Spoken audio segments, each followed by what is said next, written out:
How do you do, ladies and gentlemen? I'm your host, Seth Julian, welcoming you to today's morning coffee briefing, and we are looking at a fairly grim picture worldwide, and there's no shortage of reasons. Let's just take a quick scan at the world stock markets.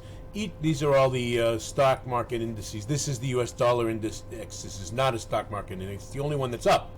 The Nikkei, these are weekly charts, I might add, down. The Milan, the NASDAQ. I'll make this a little bigger so you can see this. The NASDAQ, they're all tracing the same pattern. The S&P, the Cocoran, the Dow, there's the Milan again. It's just, here's the FTSE. The FTSE's obviously in serious trouble. The DAX, the Euro stocks, it's just, even the mighty Tadawul is down on a weekly basis. There's a lot of fear going around here. I just want to show you yet another frightening picture. This, by the way, is the pound dollar. It hit 103 handle just the other day on Friday. This is a daily chart. This, of course, is in response to the UK government's plan to increase deficit spending in an attempt to moderate the energy crisis, the upcoming energy crisis.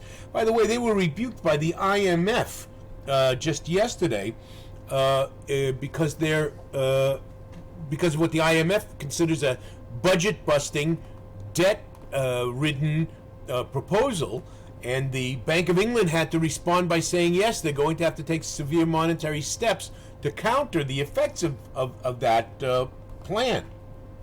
This, I might add, by a government who, in theory, has 2 years to run, but was supposed to be pro-business. I doubt, I mean, this is speculation, and generally I hasten to warn you that all of our thoughts on these briefings are speculative and therefore subject to be wrong. We're talking about the capital markets here, and there is risk here, always, that of loss, so you have to be only trading with money you can afford to lose.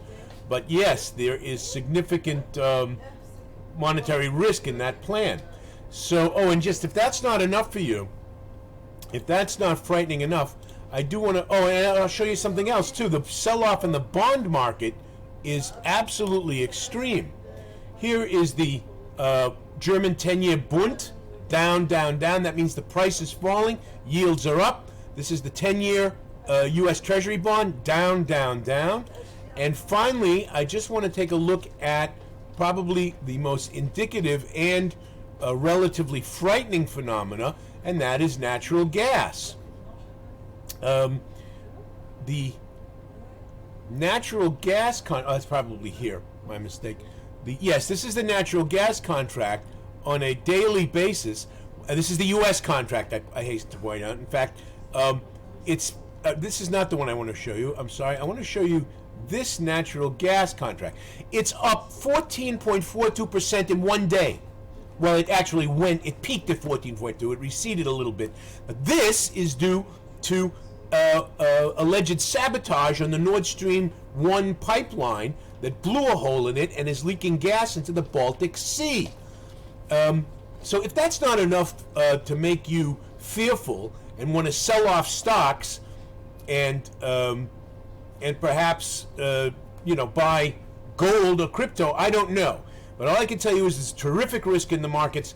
This is a great shorting opportunity. Short the indices, buy natural gas going up, and sell off government bonds. So, ladies and gentlemen, that'll be it for today. I'm your host, Seth Julian, wishing you all, ladies and gentlemen, the ability to trade with confidence. Bye-bye for now.